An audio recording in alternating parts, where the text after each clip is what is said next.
Greetings everyone and welcome to a brand new episode of All Things Lambda, the Half-Life community show that likes to have their Half-Life mods juicy and saucy. Especially saucy. Of course, we got some really cool Half-Life community news for you, so let's just roll the intro. Let's go, yeah. LambdaGeneration. The folks over at Crowbar Collective weren't apparently done giving us content yet, because they decided to surprise us all with the release of an official mod for the game. Although you could essentially see it as a form of very special DLC. So what did they release? Well, they released a whole bunch of early Zen development maps to the public, all neatly wrapped up in a lobby area where the player can choose between which maps to check out, as well as showing the player some cool concept art hanging on the walls. It doesn't happen super often when a developer releases something from behind the scenes, let alone entire maps to play through. I don't think that has ever happened before actually, correct me if I'm wrong. Now, the maps are all rather early versions of the Zen maps you've come to know, so there might be some bugs here and there, and no clipping and some other cheats will be required. I actually collaborated with Escalation again to give my 2 cents on this brand new official mod, so I highly recommend you to check out his video on the matter. It's linked down in the description below, as well as the link to download this mod. It's also worth mentioning that the game is now 50% off until May 2nd. So if you've been meaning to get the game but you wanted to wait for a sale, well, that sale is now. Seriously, go pick this up. If you're a Half-Life fan, then this will totally be up your alley, at least for the most part. A link to purchase Black Mesa is also in the description. 2 weeks ago, we apparently missed that Half-Life Decay solo mission has gotten a brand new media update, 7 months after the last one.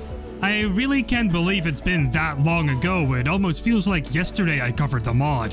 Anyway, this new media update shows off a bunch of new map screenshots and improvements that have been made over the PlayStation 2 versions. What is generally seen here is a huge improvement over detail and texture work, something the PlayStation 2 version of the game couldn't handle all that well.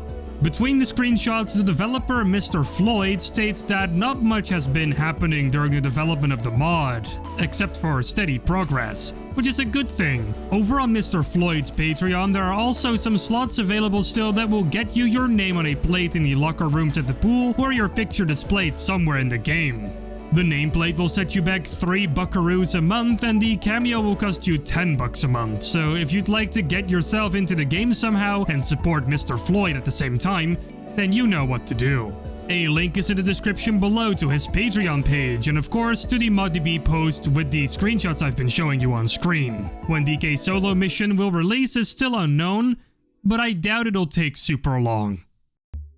Half-Life Through the City, a mod that's going to be a sequel to Half-Life Opposing Force, got a new media update this week showing off the progress that they have made since their last update, which was all the way back in 2020 according to their ModDB page.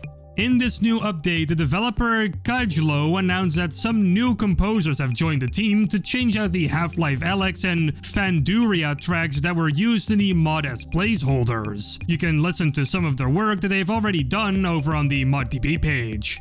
Some new models are presented here as well, like the one for Adrian's trusty wrench, his arms, and even for his reptilian alien ally. The model that was previously used got a complete overhaul and now looks a whole lot better.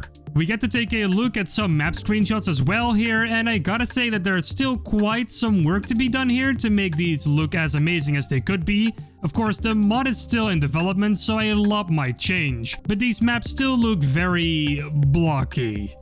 I do really like the reptilian model though, it's good.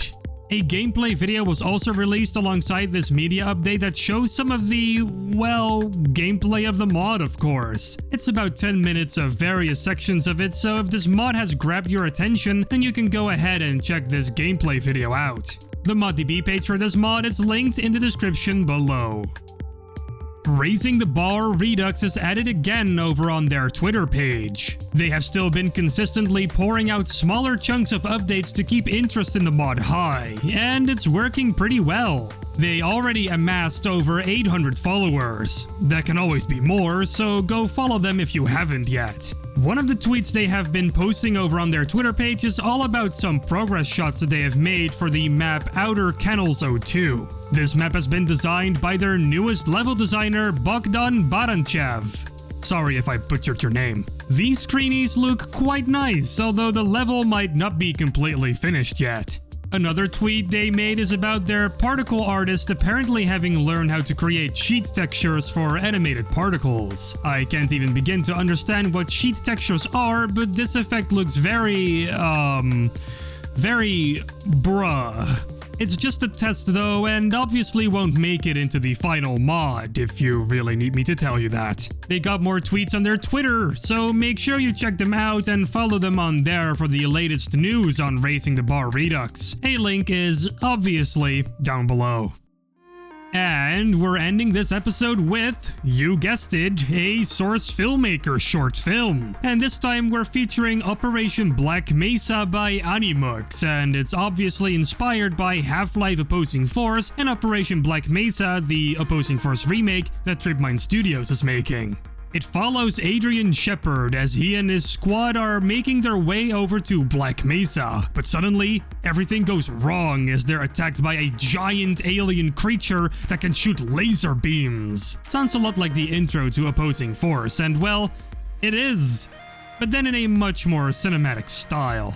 I quite like it. The animation isn't completely amazing, but it does the trick well enough, and the camera shots are really well done. I hope there's eventually gonna be more of this. All we can do is wait though, but in the meantime, subscribe to Animux. Go do it now. A link to this video is in the description below. You know what else you should subscribe to? Our YouTube channel! And our social media pages.